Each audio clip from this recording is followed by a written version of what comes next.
Hi, I'm Susanna Bowling, and this is live from the Hotel Edison. Times Square Chronicles presents. My next guest grew up in Hollywood, with his father being one of the most iconic people of the 60s, 70s, and 80s. He then became a lawyer and became a person in his own right, as well as a TV director. He has done documentaries on both his father and himself, has gone through recovery, and has now written a new book. My guest today is Adam Nimoy. So the book that you've done, is this your first book? This is actually my second memoir, but my first two really seem to get some attention. People seem to be still interested in Leonard Nimoy, another side of Leonard Nimoy. I think it's really important to point out that it's not a tell-all, it's not Mommy Dearest, I'm not airing a whole bunch of dirty laundry, but I am honest about some of the conflict I had with him and some of the things that happened with him. But it's really important to understand that I'm always reverential, because there's millions of fans out there who still love him. And I respect that, and I want to still pay homage to him. I mean, it's a love letter to him. I'm honoring our relationship by the fact that we were able to overcome some of this conflict and really be close the last years of our lives. So I'm very, and also the fact that my dad didn't have great parents. I mean, they came from Ukraine. They considered themselves Russian, but they came from a Ukrainian village. And they were not very demonstrative people, as my dad would say. They were not really warm, fuzzy, loving people. I had a very good relationship with them, but they were very restrained. And even with my father's phenomenal success, I never heard my grandparents say that they were proud of him or loved him. But I knew they were. But this is why I give him a lot of leeway that we had very different upbringing. I like to say we were planets apart in our upbringing, because I was born in sunny Southern California, and Oh, wait, where? I was born in LA, and I grew up in a fairly affluent situation after Star Trek came. My dad grew up during the Depression. He was selling newspapers on the Boston Common when he was 10 years old. So we had very different perspectives on things. I'm from LA. I actually was born in Pasadena, so I'm as LA-an as you can get. I mean, right now I'm traveling all over the country trying to promote the book, and we live in such a polarized society right now. There's so much difficulty and so many challenges being here on planet Earth. I mean, this is the thing about being a sci-fi fan. It's like, we're on planet Earth. People think you're just, stuck in traffic, in rush hour. It's important to zoom out and really look at the big picture. And absolutely. Yeah, I think so. And I think that's what my dad and I did. And I think it's really important to try to repair relationships at home if you can. It's not always possible. My dad was willing, which made it possible. Not every relationship can be repaired, but I want to give people hope that it can be done, even with two people who are really knocking heads with each other, Leonard and Adam, who are very much alike. We still found a way to, let all that go and move along and not look back at the wreckage of our past, we'd like to say, and the recovery speak. So I'm hoping that this is going to instill some inspiration for people to have hope within their own families. It's funny that you say all this, because I own another website called Unlocking the Keys to Healing, where basically I channel a lot of things. And it sounds to me like what you're talking about is clearing karma and ascending and realizing that this isn't really what we're here for. I mean, Right. This may look like tangible, but it's really not. So it sounds to me like you've done all this without saying these words. Well, yeah, I mean, I'm just trying to live the best life I can and be helpful to people. I mean, I have my own kids, and I'm trying to, there's a lot of dysfunctional intergenerational trauma. I mean, again, my grandparents left their home because of violence against Jews in Ukraine. And then they came from a small village, and then they came to a really intense urban center. They lived in the west end of Boston. That's right downtown. It's a big culture shock for them.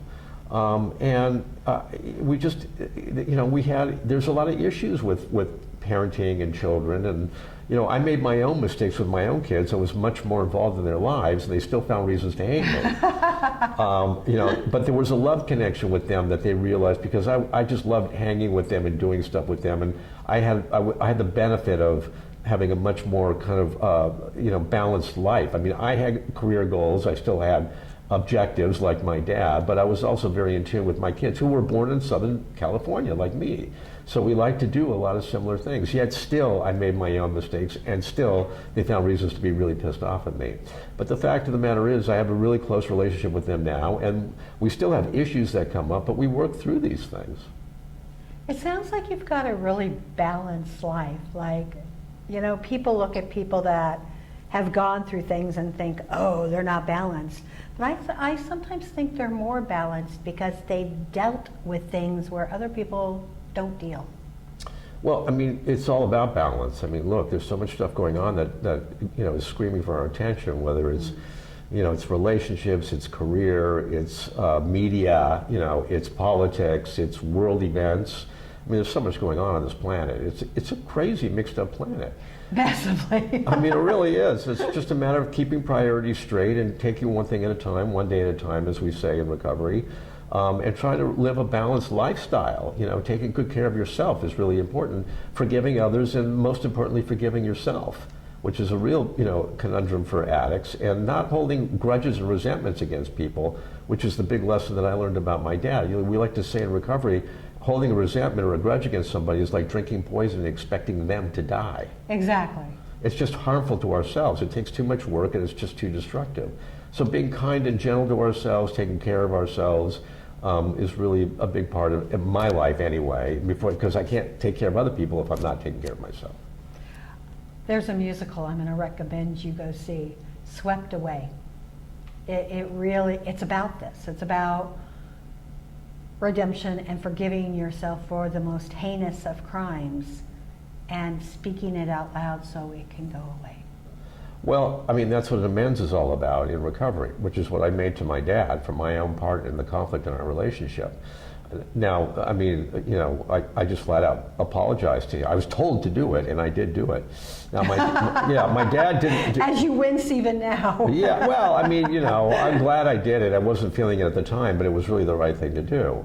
My dad never made a formal apology to me. This is step 9 of 12-step recovery. But my dad was there for me when I was dealing with a lot of personal tragedy in my life, which I talk about in the book. And we call that a living amends. I mean, his priorities had really changed in the end, and he really showed up and was the dad I always needed him to be, and I'm really grateful for that. What's the next chapter in your life? Well, I'm still on the road promoting this book, and I have to stay focused on it. I have another book coming, which my publicist and my agent have refused to let me talk about at the moment, because it's still in the formative stages. I love writing. I want to continue doing that. I'll probably go back to teaching as well. I really, really enjoyed teaching about filmmaking. It's very exciting. You know, I'm a storyteller just like my dad, and I want to continue on that road, and that's what really inspires me. Would you ever direct if the right script came along? Well, I would love to direct. I mean, you know, it's a young man's game. I'm not sure I'm really, you know. Not necessarily. Well, okay. Well, then, yeah, the answer is yes. I think that some of the young directors that are out there now, even though the New York Times says this is the way theater is going, I don't think so. Yeah. I think it's going to crash and burn because they're speaking to one generation, and in doing theater or TV or film, you need to speak to multiple generations. This is not about you, it's about them. Yeah, I agree. That's what good storytelling is about. It's just something that is going to resonate with people. I mean, this is why I think, you know, the character of Spock resonates with people still to this day, is that, you know, he's very specific. He's an outsider. He makes all of us who are nerds, geeks, weirdos, and outcasts on the fringe feel like it's okay, you know. And this is, you know, it's just, and Star Trek's just good storytelling, right. And it's storytelling about a positive future. And these are, you know, universal truths that I think really still echo through the ages. And I think it's really important that good storytellers, you know, follow in that tradition, frankly. And I really aspire to that. Tell us the name of your book and how we can get it. It is called The Most Human, Reconciling with My Father, Leonard Nimoy, available at wherever books are sold. Support your local bookstore if you can. It is on Amazon. You can find me at www.adamnimoy.com. All my social handles are there. All of the appearances I'll be making promoting this book are on the website. I would love to have you come out and see me. Thank you so much for being my guest today. I would like to thank my guest, Adam Nimoy. I would love to thank Magda Katz for always making us look good and sound good. the Hotel Edison for giving me a home and always welcoming our show and everyone that comes here. And I'm Susanna Bowling. This is live from the Hotel Edison. Times Square Chronicles presents.